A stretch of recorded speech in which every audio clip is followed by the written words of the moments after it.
The string quartet played softly as the sun began to set over the vineyard. White chairs lined the green lawn, and fairy lights twinkled in the trees. It was the perfect summer wedding in Atlanta.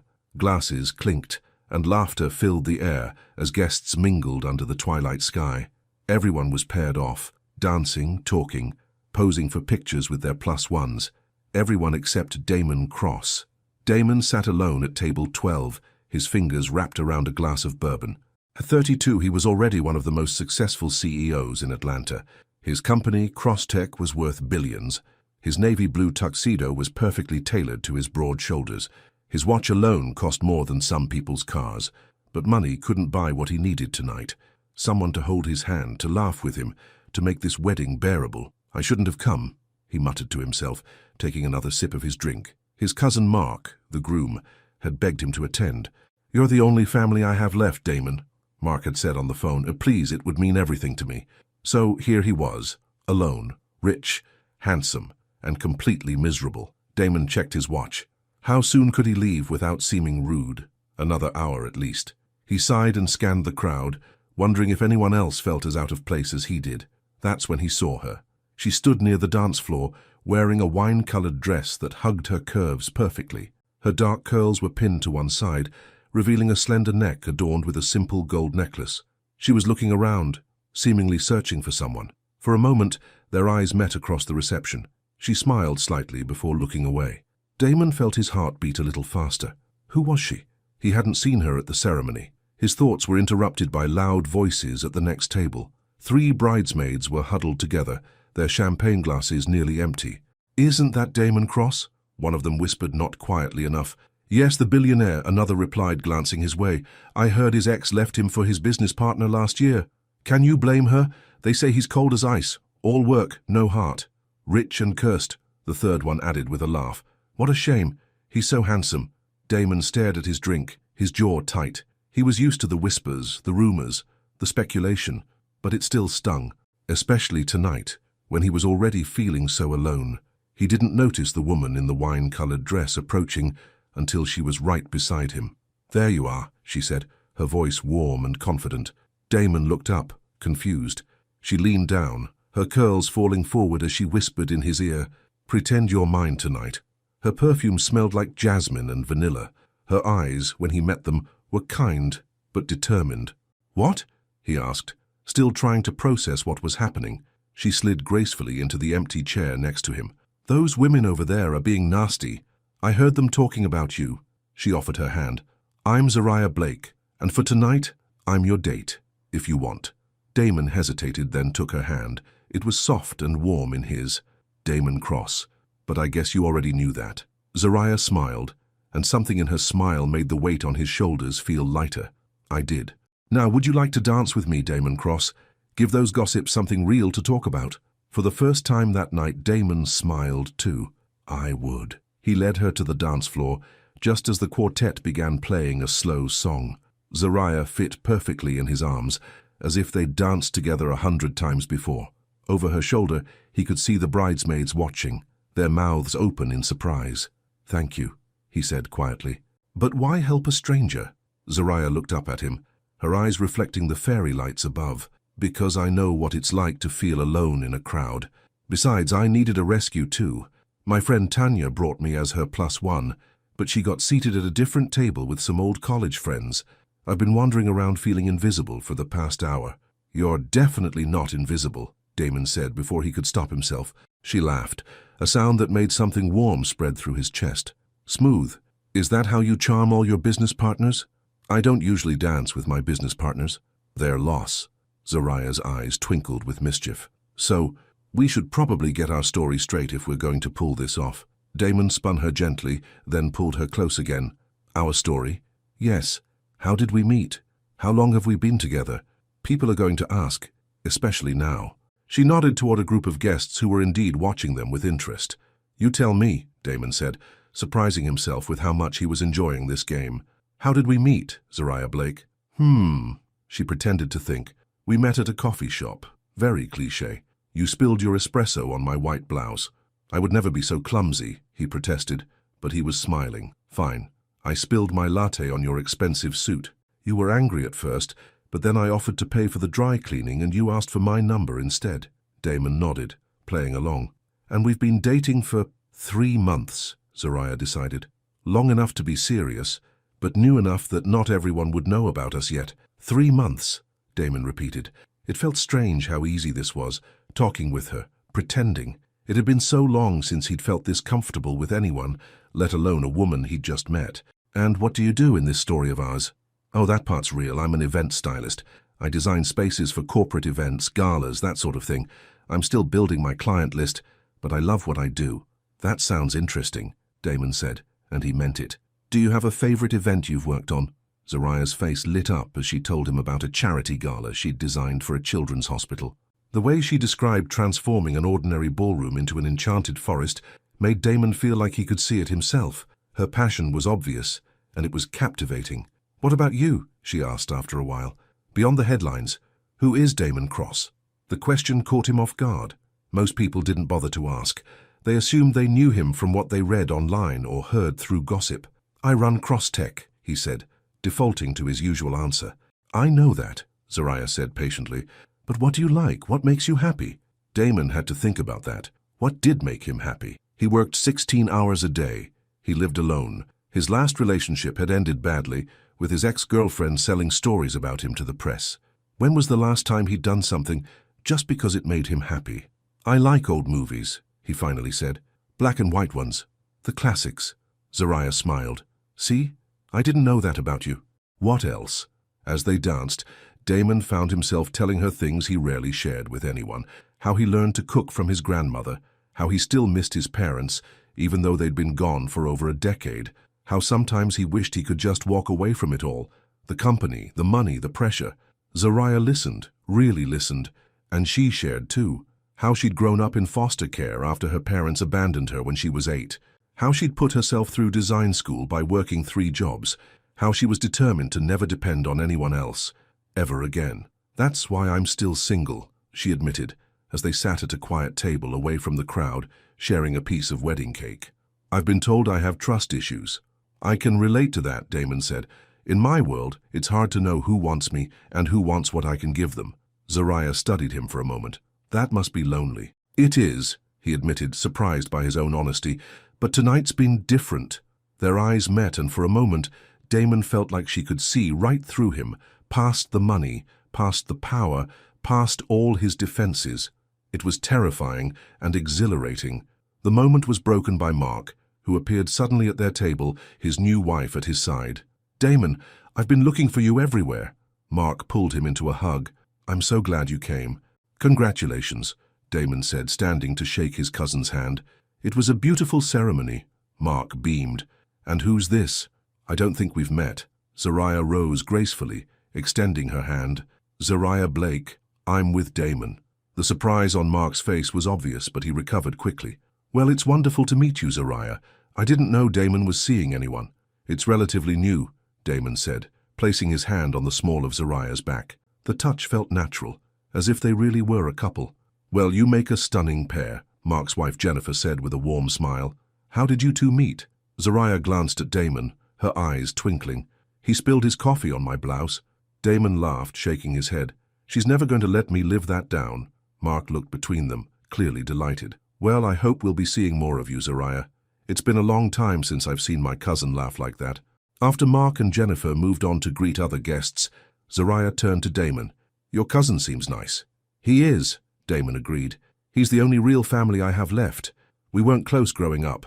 Our fathers didn't get along. But after my parents died, he reached out. He's a good guy." "And he cares about you," Zariah observed.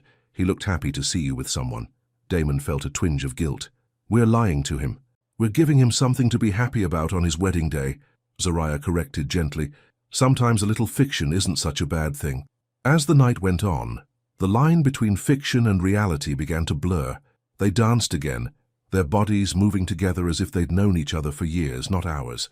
They took silly photos in the wedding photo booth, Zariah's smile wide and genuine next to Damon's more reserved one. They shared inside jokes that had only come into existence that evening, but already felt like old favorites.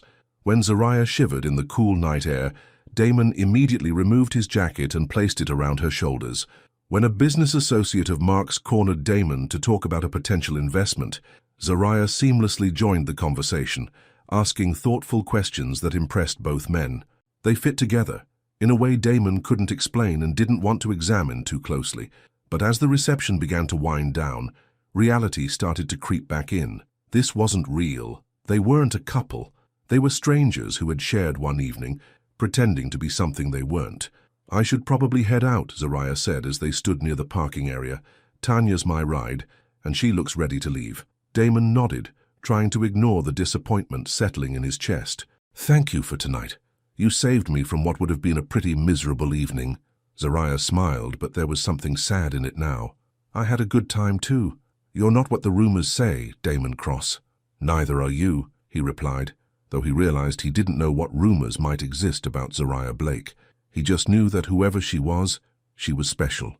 There was a moment, a brief, electric moment, when he thought about asking for her number, about seeing if whatever this was could continue beyond tonight. But before he could find the words, Tanya called out to Zariah from across the lot. "I should go," Zariah said. She slipped off his jacket and handed it back to him, their fingers brushing in the exchange. "Goodbye, Damon." "Goodbye, Zariah," he replied, the words feeling inadequate. She turned and walked away, her wine-colored dress catching the moonlight. Damon watched until she disappeared into a car with her friend, and then he stood there a moment longer, feeling as if he'd just let something important slip through his fingers. But that was ridiculous. They'd agreed, just tonight, a pretend date, nothing more. So why did it feel like the end of something real? Damon drove home to his empty penthouse, the memory of Zariah's laugh echoing in his mind. He told himself he'd forget her in a few days, that this strange, intense connection was just a product of the wedding atmosphere, the romantic setting, the unusual circumstances. But as he fell asleep that night, he knew he was lying to himself. And Damon Cross wasn't a man who liked lies, even the ones he told himself. Little did he know that fate wasn't done with him and Zariah Blake, not by a long shot. 2 weeks passed, but Damon couldn't get Zariah out of his mind. He tried to focus on work. Crosstech was launching a new security software next month, and preparations for the annual charity gala were underway. But even in his busiest moments, he would find himself remembering the way Zariah had laughed at his jokes, or how perfectly she had fit in his arms when they danced. "Mr. Cross," his assistant, Rachel, stood in the doorway of his office, interrupting his thoughts. "The event planning team is here for the gala presentation." Damon nodded, straightening his tie. "Send them in." He hadn't been involved in the selection process for the event designer this year. His PR director had handled it, promising to find someone who could transform their usual corporate gathering into something special. The gala was Crosstech's biggest charity event of the year, raising millions for technology education in underprivileged schools. "Mr. Cross," his PR director James said as he entered the conference room, "I'd like you to meet the team from Blake Designs. They've put together some remarkable concepts for this year's gala." Damon looked up from his notes and his heart stopped. Standing beside James, portfolio in hand, and looking just as shocked as he felt, was Zariah Blake. She recovered first. "Mr. Cross," she said professionally, extending her hand. "It's a pleasure to meet you." Damon took her hand, feeling the same electricity he'd felt that night at the wedding. "Ms. Blake," he replied, playing along. "Welcome to Crosstech." If James noticed anything unusual in the exchange, he didn't show it. Ms. Blake's company came highly recommended. She recently designed the Children's Hospital benefit, which raised record donations. "Impressive," Damon said, his eyes still locked with Zariah's. "I look forward to seeing your ideas." Zariah cleared her throat and opened her portfolio. "We've prepared 3 concepts for your consideration." For the next 30 minutes, Damon watched and listened as Zariah presented her vision for the gala. Her concept centered around building bridges, transforming the hotel ballroom into a futuristic cityscape where technology connected rather than divided people. She was amazing, confident, creative, passionate about her work. This was a different side of Zariah than the warm, playful woman he'd met at the wedding. This was Zariah the professional, and she was equally captivating. "I love it," Damon said when she finished. "The bridge concept especially speaks to our company mission." Zariah smiled, and Damon saw a flash of the woman he'd danced with 2 weeks ago. "Thank you, Mr. Cross. We'll need to work closely with you on the execution," James said. "The gala is only 6 weeks away." "Of course," Zariah replied. My team and I are prepared to start immediately. After the meeting, Damon made a point to walk the group to the elevator. As James stepped ahead to answer a call, Damon found himself briefly alone with Zariah. "You didn't mention you owned your own design company," he said quietly. "You didn't ask," she replied, a small smile playing on her lips. "Besides, it was just one night, remember?" The elevator doors opened and James returned to join them. "I look forward to working with you, Ms. Blake," Damon said formally, though his eyes said much more. "Likewise, Mr. Cross," Zariah answered, stepping into the elevator. As the doors closed, Damon stood there, feeling like his carefully ordered world had just been turned upside down. "You're working for who?" Tanya exclaimed, nearly choking on her coffee. Zariah sat across from her friend at their favorite cafe, still trying to process the morning's meeting herself. Crosstech, Damon Cross's company. Wedding Damon? Pretend boyfriend Damon? Billions in the bank Damon? Yes, and yes. Zariah sighed, stirring her latte absently. "Of all the companies in Atlanta, I had to land his." Tanya leaned forward, her eyes sparkling with excitement. "This is fate, Z. You two had such amazing chemistry at the wedding. Even I could see it, and I was half drunk on champagne." "It's not fate," Zariah insisted. "It's a coincidence, and it doesn't matter anyway. He's a client now, strictly professional." "But he remembered you," Tanya pointed out. "That has to mean something." Zariah thought about the way Damon had looked at her in the conference room, like he was seeing something precious he thought he'd lost. "It doesn't matter what it means. I have a business to run, and this contract could make or break Blake Designs. I can't jeopardize that for whatever this is." "Whatever this is," Tanya repeated skeptically. "Girl, you talked about him for days after that wedding. I've never seen you like that over a man." "I was caught up in the moment," Zariah said, more to convince herself than Tanya. "It was a wedding. Everything feels more romantic at a wedding." Tanya clearly didn't believe her. "So what are you going to do?" "My job," Zariah said firmly. "I'm going to design the best gala Crosstech has ever seen, collect my check and move on to the next client." But even as she said it, Zariah knew it wouldn't be that simple. The connection she'd felt with Damon that night wasn't something she could easily ignore, and now she would be seeing him regularly for the next 6 weeks. Strictly professional, she reminded herself. That was the only way this could work. The next few weeks were a test of both Damon's and Zariah's self-control. They met almost daily to discuss gala plans. Sometimes in large meetings with the entire team, sometimes just the two of them, reviewing details that could have been handled by email, but somehow always seemed to require in-person discussions. They were careful to keep things professional. In public, it was always Mr. Cross and Ms. Blake. No one at Crosstech suspected they had any prior connection, but the tension between them was undeniable, at least to them. "The lighting samples have arrived," Zariah said one afternoon, spreading photos across Damon's desk. "I think the blue creates the best atmosphere for the bridge concept." Damon leaned closer to examine the images, his shoulder brushing against hers. The contact, though brief, sent warmth spreading through his body. "I agree," he said, his voice slightly rougher than usual. "The blue it is." Zariah stepped back, putting some distance between them. "Great. I'll confirm with the lighting team." As she gathered the photos, Damon noticed a small sketch in the corner of her notebook. It was a wedding scene, with fairy lights, and a string quartet. "You still think about that night," he said quietly. Zariah looked up, caught off guard. "It was a beautiful wedding," she said carefully. "It was," Damon agreed, holding her gaze. "The most beautiful night I've had in years." The air between them seemed to crackle with unspoken feelings. Zariah took a deep breath. "Damon, we can't." The door to his office opened and Rachel stepped in. "Mr. Cross, your 3 o'clock appointment is here." The moment was broken. Zariah quickly packed up her materials. "I'll email you the final selections for approval," she said professionally. Damon nodded, already slipping back into his CEO persona. "Thank you, Ms. Blake." As Zariah left his office, Damon fought the urge to go after her, to finish what they'd started to say. But there was always someone watching, always another meeting, always a reason to maintain the distance between them. 3 weeks before the gala, disaster struck. Zariah was at the venue, directing her team as they measured the space for the custom installations, when her phone rang. It was her landlord from the small warehouse she rented as a workshop and storage space for her business.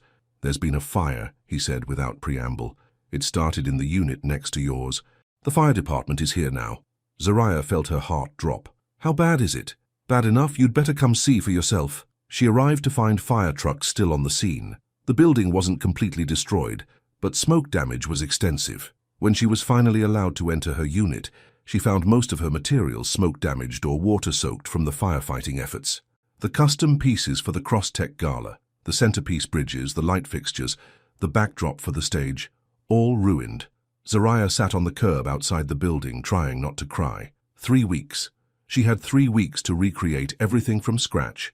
With no workshop and no materials, it was impossible. She would have to call Damon, Mr. Cross, she corrected herself mentally, and tell him she couldn't fulfill the contract. Her insurance would cover the damages eventually, but that wouldn't help with the immediate problem, and it wouldn't repair the damage to her reputation when she failed to deliver on the biggest contract of her career. Her phone rang again. It was Damon. "Zariah," he said when she answered, his voice concerned. "I just heard about the fire. Are you okay?" "I'm fine," she said automatically. "But the gala materials—" "Forget about the gala for a minute.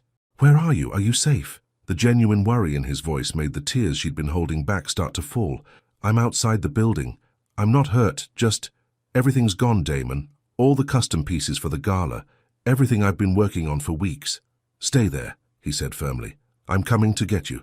You don't have to. I'm already on my way."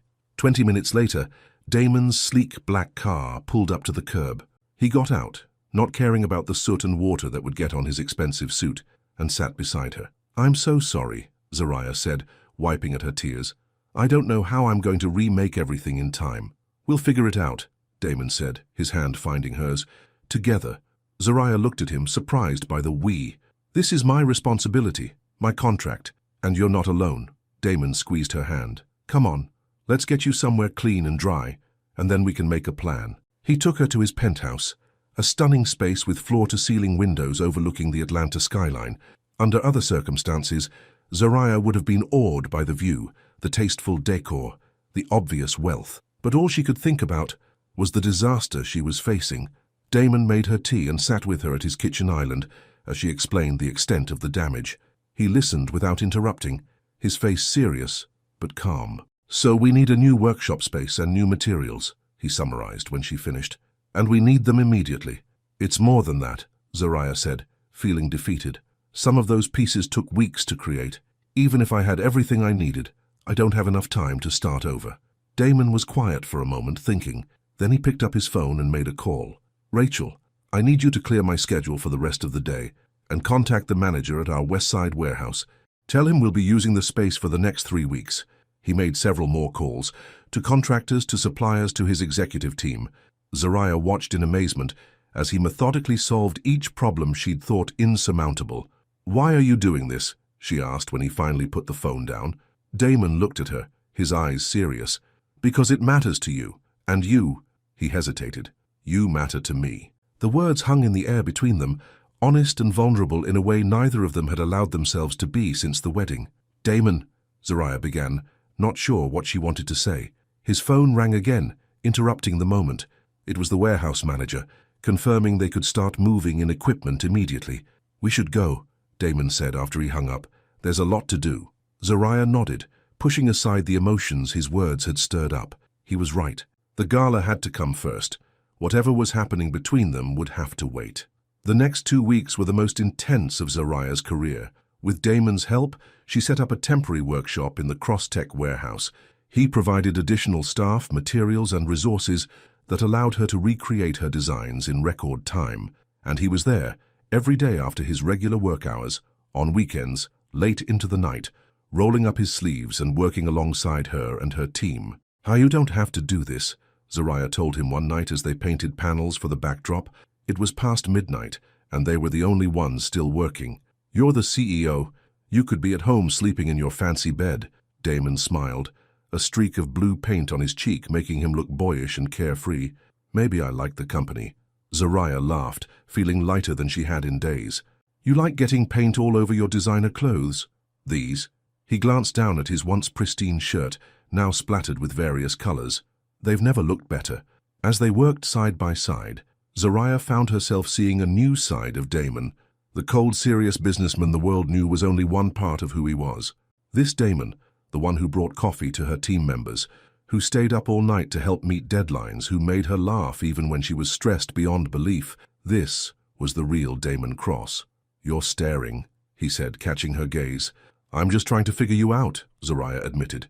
"The Damon I met at the wedding, the CEO everyone whispers about, and now this guy who stays up painting backdrops until dawn. Which one is the real you?"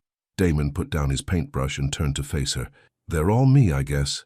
But this," he gestured to the paint-splattered workspace, "to the two of them. This feels more real than anything has in a long time."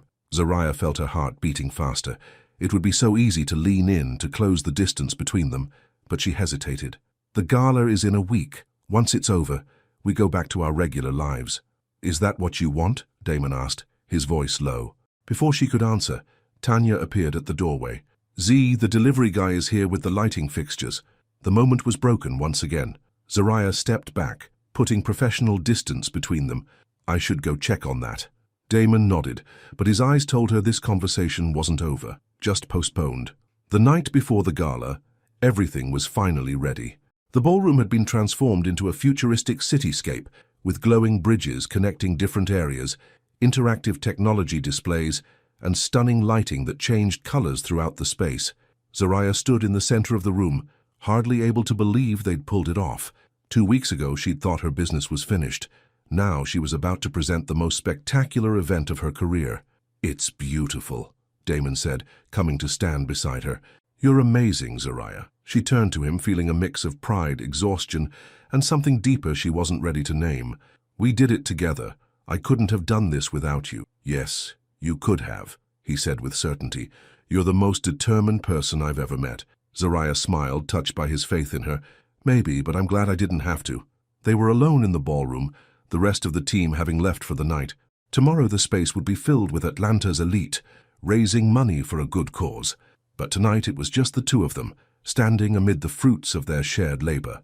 "Zariah," Damon said, his voice serious, "these past few weeks, working with you, getting to know the real you beyond that one night at the wedding, it's changed me." Zariah felt her heart racing. "Damon, please, let me finish," he said gently, "before I lose my nerve. I've spent years keeping people at a distance. After what happened with my ex, with the betrayal and the public humiliation, I convinced myself it was safer that way. But then I met you, and you saw through all my defenses, like they weren't even there." He took her hands in his, and Zariah didn't pull away. "I know the timing is terrible. I know you have your business to think about, and there are a million reasons why this might be a bad idea, but I can't pretend anymore. I can't act like you're just another business associate. Not when I think about you constantly. Not when being with you makes me happier than I've been in years." Zariah looked into his eyes, seeing the vulnerability there, the hope, the fear of rejection, and she felt her own walls starting to crumble. "I've been hurt too," she said quietly. "Abandoned by people who were supposed to love me. I promised myself I'd never depend on anyone else again. And then you come along with your perfect smile and your kind heart hidden behind that CEO mask, and you make me want things I told myself I didn't need." "What things?" Damon asked, his thumbs gently stroking the backs of her hands. "Connection, partnership, someone who sees the real me and stays anyway." She took a deep breath. "It scares me, Damon. The way I feel when I'm with you, it scares me." "It scares me too," he admitted.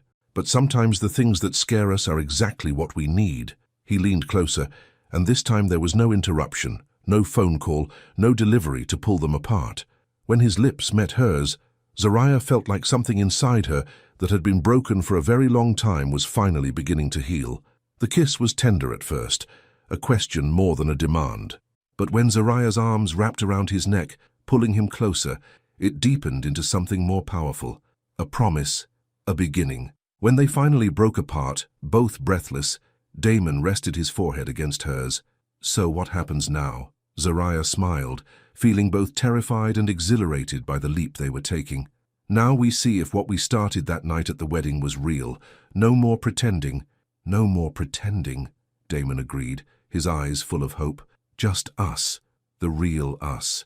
As they stood together in the magical space they'd created, surrounded by bridges both literal and metaphorical, Zariah finally allowed herself to believe that some risks were worth taking, that some connections were worth the fear that came with them. Tomorrow would bring its own challenges, questions about their professional relationship, concerns about her business, the inevitable gossip when people discovered they were together.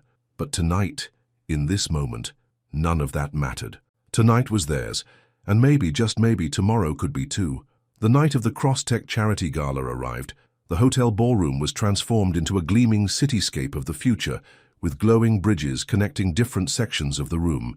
Blue and silver lights created the illusion of water flowing beneath the bridges, while stars twinkled on the ceiling above. Zariah arrived early, dressed in a sleek silver gown that complemented the decor.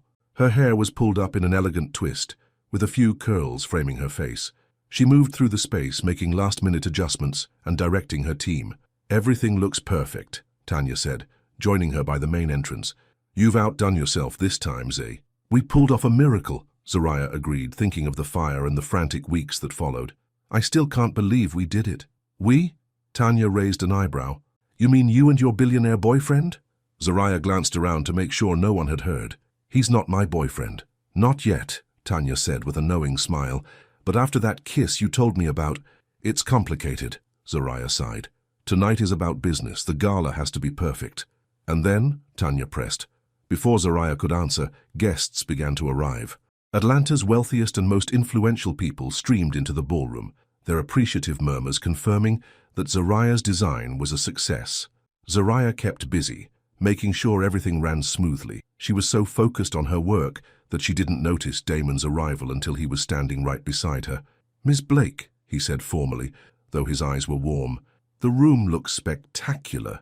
Zariah turned, and her breath caught. Damon was stunning in a black tuxedo, his dark hair perfectly styled, his blue eyes bright against his tanned skin.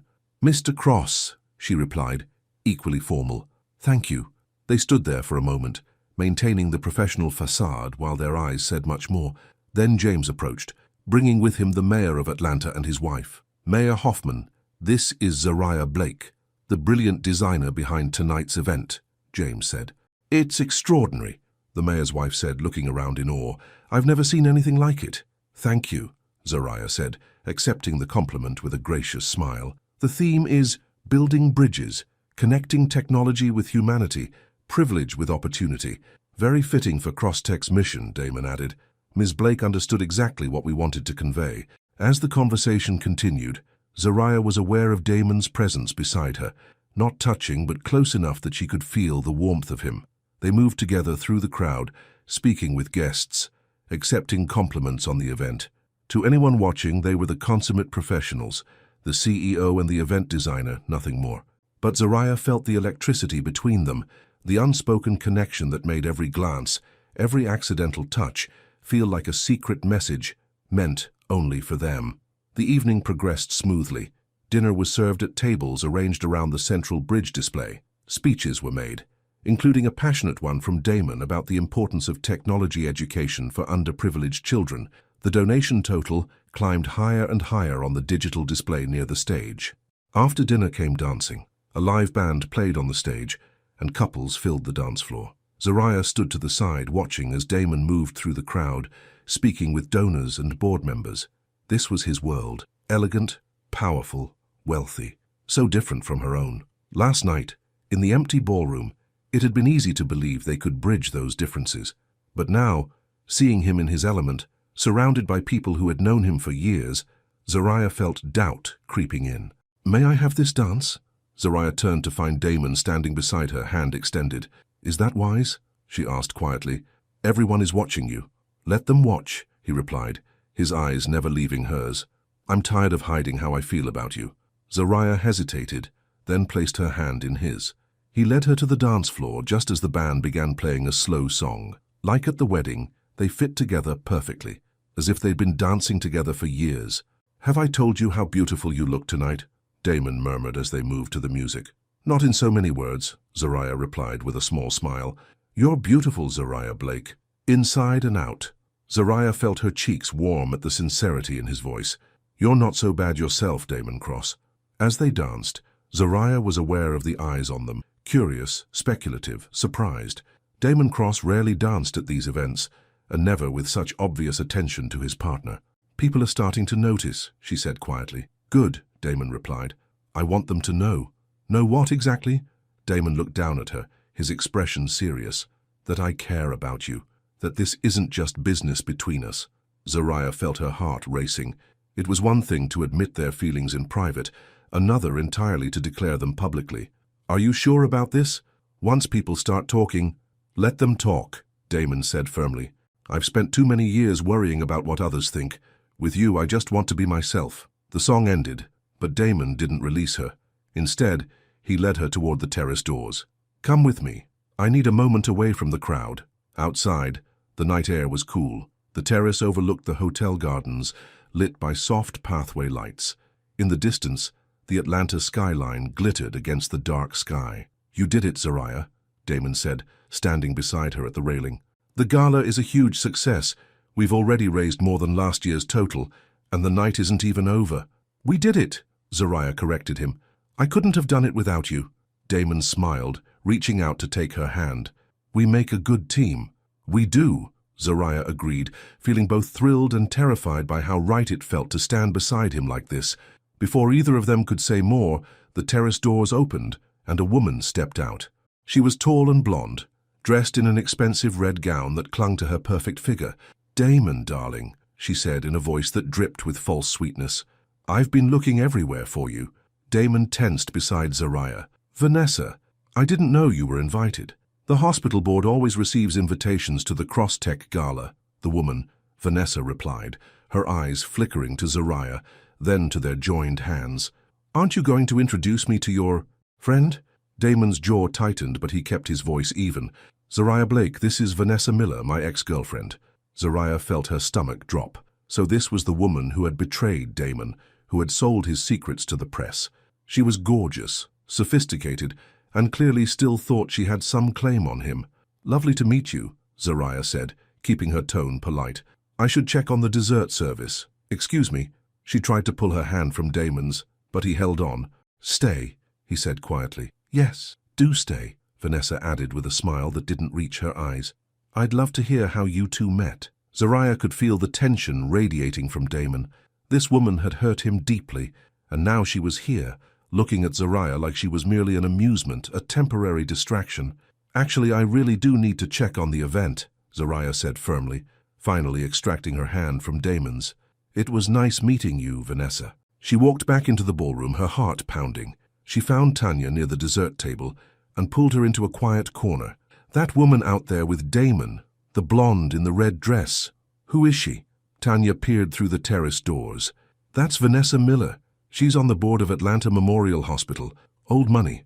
Very connected. She looked back at Zariah. Why? What's wrong? She's Damon's ex, the one who betrayed him. Tanya's eyes widened. Drama. What did she say to you? Nothing specific, but the way she looked at me. Zariah shook her head. Like I was nothing. Like Damon and I was some joke. Who cares what she thinks? Tanya said. Damon chose you, not her.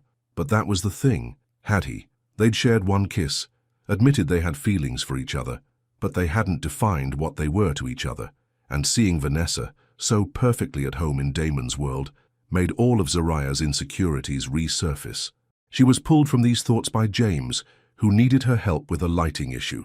By the time that was resolved, Damon was back inside, making the rounds with donors again. Vanessa was across the room, watching him with calculating eyes. Zariah threw herself into work for the rest of the evening, making sure everything ran perfectly. She avoided being alone with Damon, always finding some task that needed her attention whenever he approached. It was nearly midnight when the last guests began to leave. The gala had been a tremendous success, raising a record amount for technology education programs. Zariah should have been ecstatic. Instead, she felt drained and confused. Zariah. She turned to find Damon standing behind her. The ballroom was nearly empty now, just staff cleaning up and her team packing away equipment. We need to talk about what happened earlier, he said. There's nothing to talk about, Zariah replied, busying herself with gathering papers from a nearby table. Vanessa is your ex. You have a history. It's none of my business. It is your business, Damon insisted, gently taking the papers from her hands and setting them down. Because it affected you, I could see it in your face. Zariah sighed, finally meeting his eyes. Seeing her, someone who fits so perfectly into your world, it made me realize how different we are, how different our lives are. That doesn't matter to me, Damon said. But it should, Zariah replied. I'm not from your world, Damon. I don't have family connections or old money or a fancy education. I built my business from nothing. I fought for everything I have. That's one of the things I admire most about you, Damon said, reaching for her hand. Your strength, your determination. Zariah let him take her hand, but she wasn't finished. Vanessa looked at me like I was a novelty, like I was your little project. The girl from the wrong side of the tracks who caught your attention for a minute. Damon's expression hardened. Vanessa doesn't know anything about us, about how I feel about you. And how do you feel? Zariah asked, the question she'd been afraid to voice finally coming out. What is this between us, Damon? One kiss? Some intense moments during a crisis? Is that enough to build something real? It's more than that, and you know it, Damon said, his voice low and intense. From the moment you walked up to me at that wedding, something changed in me. You saw me, the real me. Not the CEO, not the billionaire, just me. No one's done that in a very long time. Zariah wanted to believe him, but the doubts that had plagued her all her life, the feeling that she wasn't enough, that people would always leave her eventually, were hard to silence. I'm scared, she admitted, her voice barely above a whisper. I'm scared of how much I already care about you, of how easy it would be to fall in love with you, and I'm terrified that one day you'll realize I don't belong in your world, and you'll leave, just like everyone else I've ever loved. Damon's eyes softened and he reached up to touch her cheek. Zariah, Mr. Cross? Rachel appeared at the doorway. I'm sorry to interrupt, but the mayor is asking for you. He wants to discuss the donation allocation before he leaves. Damon closed his eyes briefly, frustration clear on his face. Tell him I'll be right there. Rachel nodded and disappeared. Damon turned back to Zariah. This conversation isn't over. Will you wait for me, please? Zariah hesitated, then nodded. I'll be here. Damon squeezed her hand once before leaving to find the mayor. Zariah watched him go, her emotions in turmoil. Part of her wanted to run, to protect her heart before it was too late. But a stronger part knew that if she ran now, she'd always wonder what might have been. Quite a man, isn't he? Zariah turned to find Vanessa standing behind her, a champagne glass in her perfectly manicured hand. Excuse me? Damon, Vanessa clarified, moving closer.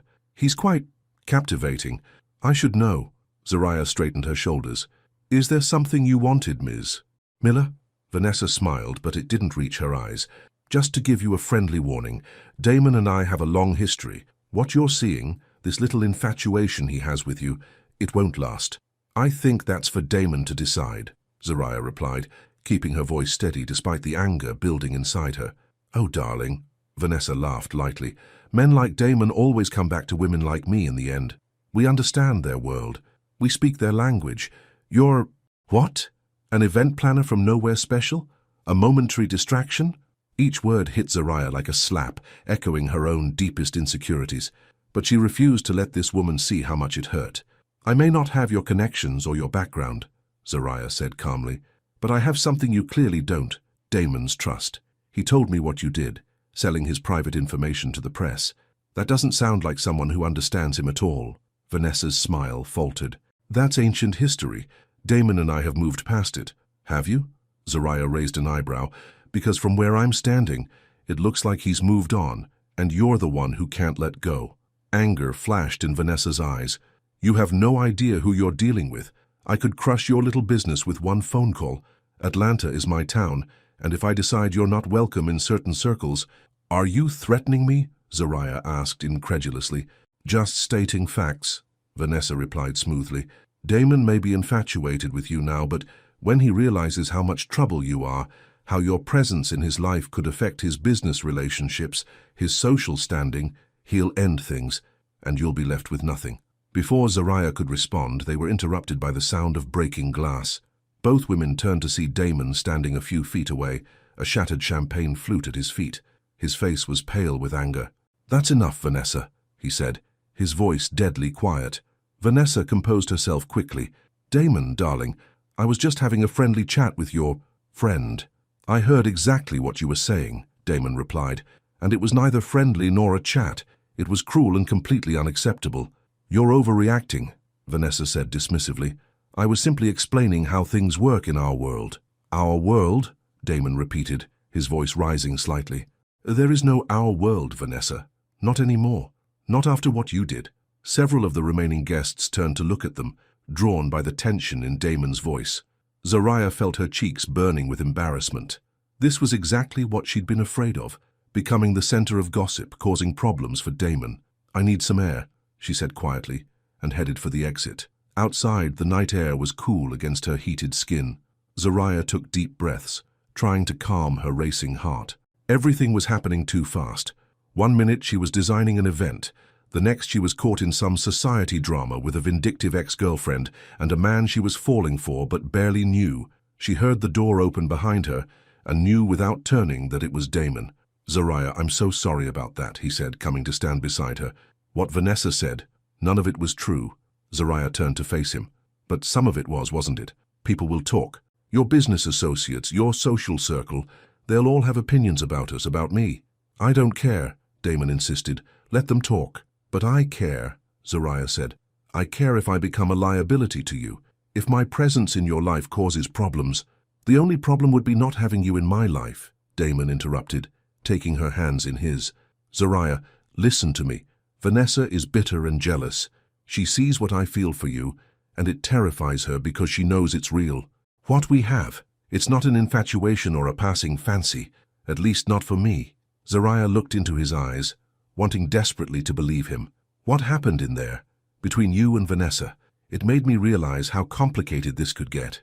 Your world is full of people like her, people who won't accept me, who will try to come between us. Then they'll fail," Damon said firmly, "because I won't let them." "It's not that simple," Zariah sighed. "I've spent my whole life fighting to be taken seriously, to build something of my own. I can't be the woman who's only known as Damon Cross's girlfriend. I can't let my business, my identity, be overshadowed by your name." Damon was quiet for a moment, considering her words. "What are you saying, Zariah? That we shouldn't be together because of what others might think or say?" "No," Zariah said quickly. "I'm saying that if we do this, if we try to build something real, we need to be careful. We need to be sure, because once people know about us, everything changes, for both of us." Damon nodded slowly. "You're right. We should be careful." He squeezed her hands gently. "But I am sure, Zariah, more sure than I've been about anything in a very long time." Zariah felt tears stinging her eyes. "I want to be sure too, but tonight made me realize how different our worlds are, how many obstacles we might face." "Then we'll face them together," Damon said. He reached up to cup her cheek, his touch gentle. "I'm not asking for forever right now, I'm just asking for a chance. A real chance. Not one night of pretending or a business relationship that's something more behind closed doors. I want to date you, Zariah Blake, properly, in the open." Despite her fears, Zariah felt a smile tugging at her lips. "You want to date me?" "Yes," Damon said simply. "Dinners, movies, walks in the park, the whole thing." "What about work? The gala is over, but there will be questions if we start dating right after working together." "Then we'll answer them," Damon said. "Honestly, we met at my cousin's wedding. We had a connection. We tried to keep things professional during the gala project, but now that it's over, we want to explore that connection." It sounded so simple when he put it that way, but Zariah knew it wouldn't be simple. Not really. There would be gossip, speculation, people like Vanessa trying to come between them, and her own fears of not being enough, of falling too hard, of losing herself in his world. Those wouldn't disappear overnight. But looking at Damon now, his eyes full of hope and something deeper she wasn't ready to name, Zariah knew she couldn't walk away, not without seeing where this might lead. "Okay," she said finally. "Let's date, properly, in the open." The smile that broke across Damon's face was like sunrise after a long night. He pulled her into his arms, holding her close. "You won't regret it," he whispered against her hair. "I promise." Zariah held him tightly, hoping with all her heart that he was right. Because despite all her fears, all her doubts, she was already falling for Damon Cross, and the thought of losing him before they'd even really begun was more painful than she wanted to admit. As they stood there under the stars, wrapped in each other's arms, Zariah made a silent promise to herself. She would try, really try, to make this work, to trust him, to let him in, to believe that maybe, just maybe, she had finally found someone who would stay. But a small voice in the back of her mind whispered a warning. The higher you climb, the harder you fall, and falling for a man like Damon Cross meant the potential for a long, long way down. 2 months after the gala, Zariah stood in her new studio space, arranging fabric samples for an upcoming corporate event. The fire had been a blessing in disguise. With the insurance money and the success of the Crosstech Gala on her resume, she'd been able to lease a much larger space in a trendy part of Atlanta. Business was booming. Her phone hadn't stopped ringing since the gala. Everyone wanted the designer who had transformed the Crosstech event into the talk of the town. "Miss Blake?" Her new assistant, Lisa, appeared in the doorway. "Your 3 o'clock appointment is here." Zariah smiled. "Send him in." A moment later, Damon walked through the door, looking handsome in a charcoal suit. His face lit up when he saw her.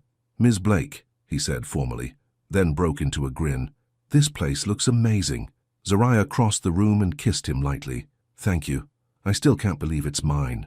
Damon looked around the stylish space, pride evident in his eyes. "You earned it. Every bit of it." These past 2 months had been a whirlwind. True to his word, Damon had been dating her properly. Dinners at romantic restaurants, weekend trips to the coast, nights spent talking until dawn. They'd taken things slowly in some ways, getting to know each other beyond the intensity of their first meeting and the crisis of the fire. But in other ways, they'd fallen fast and hard. Zariah had never felt this way about anyone before. The way Damon looked at her, like she was precious and strong all at once, made her feel like maybe she could trust again. Maybe she could believe in this. "Ready for lunch?" Damon asked, checking his watch. "I made reservations at that new place you wanted to try." Zariah nodded, grabbing her purse. As they walked out together, she couldn't help noticing how at ease Damon seemed. Gone was the tense, isolated man she'd met at the wedding. This Damon laughed more, smiled more, seemed more comfortable in his own skin. The restaurant was crowded when they arrived, filled with Atlanta's business elite having power lunches. Heads turned as they were led to their table. After 2 months of dating openly, people were starting to get used to seeing them together, but they still attracted attention. "Damon! Zariah!" a friendly voice called out as they were seated. Zariah looked up to see Mark and Jennifer, Damon's cousin and his wife, approaching their table. "What a nice surprise," Jennifer said, hugging Zariah warmly. "We were just talking about you two this morning." "All good things, I hope," Damon replied, shaking Mark's hand. "The best," Mark assured him. "In fact, we were wondering if you'd both come to dinner this weekend, just casual at our place." Zariah smiled. "We'd love to." After Mark and Jennifer moved on to their own table, Damon reached across and took Zariah's hand. "Thank you," he said quietly. "For what?" "For saying yes to dinner, for being so good with my family, for everything, really." Zariah squeezed his hand. "Your family is wonderful. Mark and Jennifer have been so welcoming to me." It was true. Unlike some people in Damon's social circle, his cousin and his wife had embraced Zariah from the start. There had been no probing questions about her background, no subtle hints that she wasn't good enough for Damon, just genuine warmth and inclusion. Not everyone had been so accepting, of course. There had been whispers, raised eyebrows, the occasional cutting remark disguised as a compliment. "You're so refreshing, my dear," one of Damon's board members' wives had said at a dinner party. So different from Damon's usual type.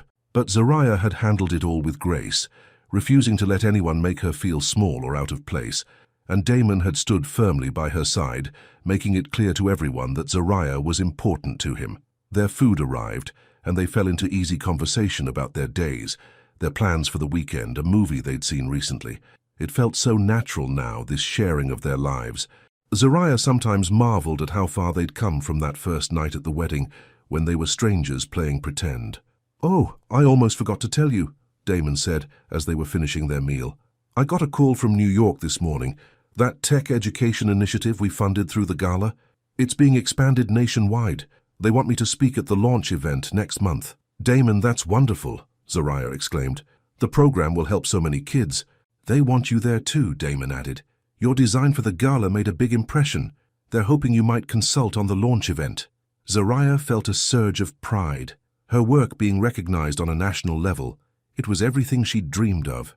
"I'd be honored. It would mean a week in New York," Damon continued.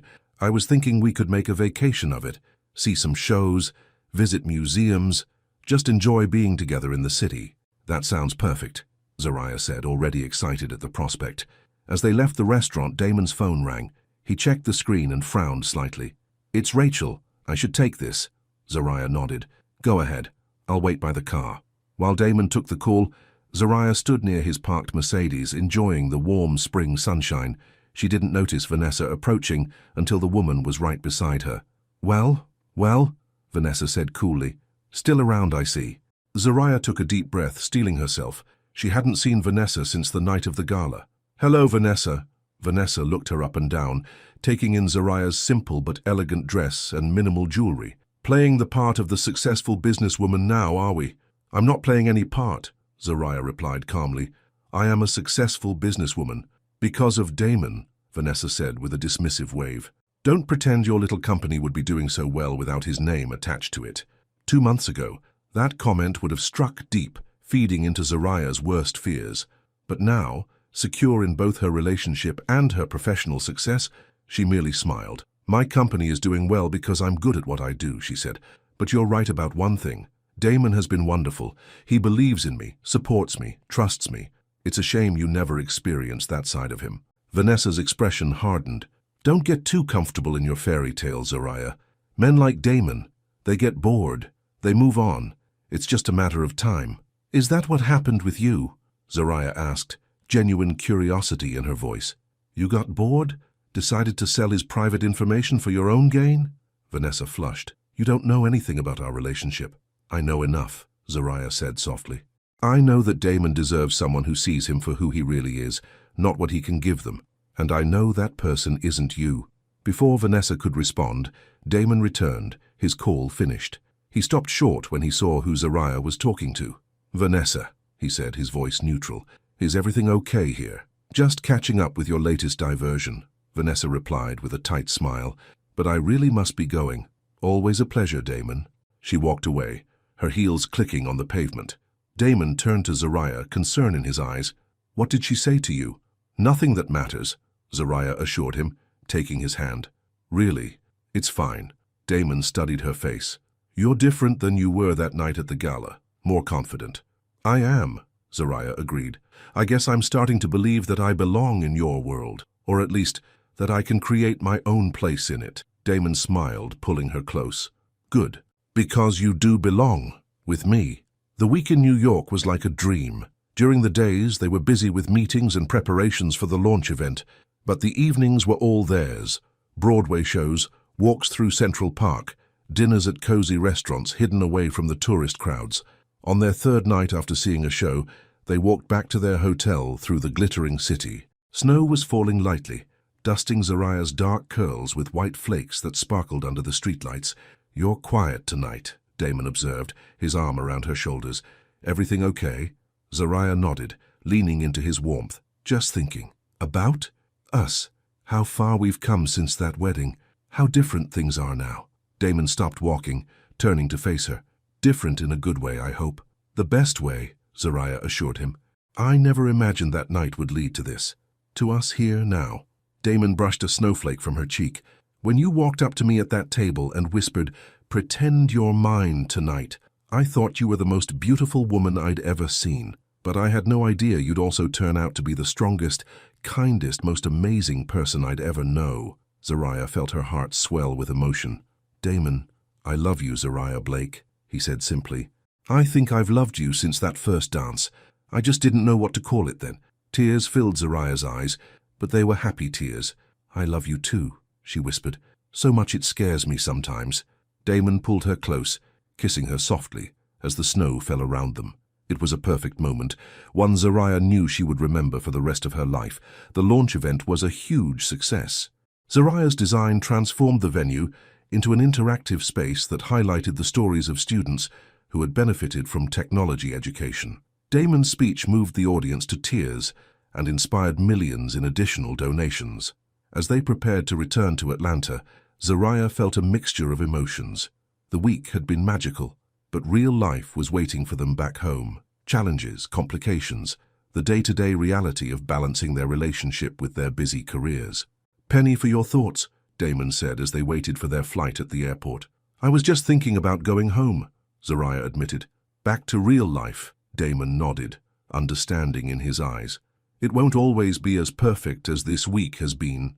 No, Zariah agreed, but maybe that's okay. Maybe real is better than perfect. Damon smiled, taking her hand. I like the way you think, Miss Blake. 6 months later, Zariah stood in the center of her expanded studio, now occupying the entire floor of a renovated warehouse in downtown Atlanta. Her staff had grown to 15 people, and Blake Designs was becoming known nationally for innovative event concepts. "The Richardson contract is confirmed," Tanya reported, handing Zariah a folder. "And the Chicago client wants to schedule a video call to discuss their requirements." "Great," Zariah said, flipping through the folder. "Let's set that up for tomorrow morning." As Tanya left, Zariah's phone buzzed with a text from Damon. "Dinner tonight? I have something important to ask you." Zariah smiled, texting back, "Yes, can't wait." Their relationship had deepened over the past months. They'd weathered challenges together, busy schedules, public scrutiny, the occasional clash of their strong personalities. But through it all, their love had only grown stronger. Zariah had moved into Damon's penthouse 3 months ago, though she'd insisted on keeping her own apartment as well. "Just until I'm sure," she'd explained. Damon had understood. After a lifetime of abandonment and self-reliance, Zariah needed to know she could still stand on her own. But lately she'd been thinking about giving up her apartment, about fully committing to their life together. The fear that had once held her back was fading, replaced by a quiet confidence in what they shared. That evening, Damon picked her up at the studio. "You look beautiful," he said, kissing her hello. "Thank you," Zariah replied, taking in his nervous energy. "Everything okay?" "Perfect," he assured her, though his smile seemed slightly strained. "Ready to go?" To her surprise, Damon didn't drive to a restaurant. Instead, he headed out of the city, toward the vineyard where his cousin's wedding had been held a year ago. "Why are we going to the vineyard?" Zariah asked, curiosity getting the better of her. "You'll see," Damon replied mysteriously. When they arrived, the sun was just beginning to set, casting a golden glow over the rows of grapevines. Damon led her to a familiar spot, the outdoor reception area where they'd first met, but it was transformed. Fairy lights twinkled in the trees, just like at the wedding. A small table was set for dinner with candles and flowers, and a string quartet played softly in the background, the same songs they'd danced to that night. "Damon," Zariah breathed, taking it all in. "What is this?" "This is where it all began," he said, leading her to the center of the space. "1 year ago today, you walked up to a lonely man and whispered, 'Pretend you're mine tonight.' You saved me, Zariah. Not just that night, but every day since." Zariah felt tears forming in her eyes. "You remembered the exact date?" "I remember everything about that night," Damon said softly. "The color of your dress, the way you laughed at my terrible jokes.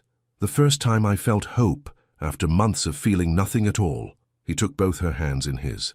"This year with you has been the best of my life. You've taught me what it means to be truly seen, truly known, truly loved. And I want to spend every year of the rest of my life showing you how much I love you." Damon reached into his pocket and pulled out a small velvet box. Zariah's breath caught as he dropped to one knee before her. "Zariah Blake," he said, his voice full of emotion, "will you marry me? Not pretend this time. For real, forever." He opened the box to reveal a stunning ring, a deep blue sapphire surrounded by diamonds. It was unique, distinctive, perfectly suited to her taste. Tears were flowing freely down Zariah's cheeks now. All the fear, all the doubt, all the walls she'd built around her heart over a lifetime of abandonment, they fell away in this moment, leaving only love and certainty. "Yes," she whispered, then louder. "Yes, Damon, I'll marry you." Damon slipped the ring onto her finger, then stood and pulled her into his arms, kissing her with all the love in his heart. The quartet played on, the fairy lights twinkled, and the sun set on the vineyard where their story had begun. "I love you," Zariah said when they finally broke apart. "I never thought I'd find someone I could trust with my whole heart, someone who would see all of me and still stay. But you did. You stayed. And I always will," Damon promised, holding her close. "No more pretending, just us building something real together." As they danced under the stars, just as they had a year ago, Zariah thought about how far they'd come. From strangers playing a game for one night, to partners planning a lifetime together, from fear and isolation to love and connection. It hadn't been easy. There had been moments of doubt, challenges to overcome, wounds from the past that needed healing, but they'd faced it all together, growing stronger with each test. And now, here they were, back where it all began, but different, stronger, ready for whatever came next. "Just tonight," Zariah whispered, echoing the words she'd said a year ago. Damon smiled, understanding what she meant. Unless it's forever," Zariah finished, looking up at the man she loved. The man who had seen her, truly seen her, from the very beginning. The man who had helped her believe in love again. And as they danced beneath the twinkling lights, surrounded by the memory of where their story began and the promise of where it would lead, Zariah knew that sometimes the most beautiful things in life start with a simple act of courage. Sometimes, just tonight can become forever. Sometimes pretending can lead to something real. And sometimes two lonely hearts can find their way to each other across a crowded room, across different worlds, across all the barriers of fear and doubt and past hurt, to build something true and lasting, something worth fighting for, something like love. The end.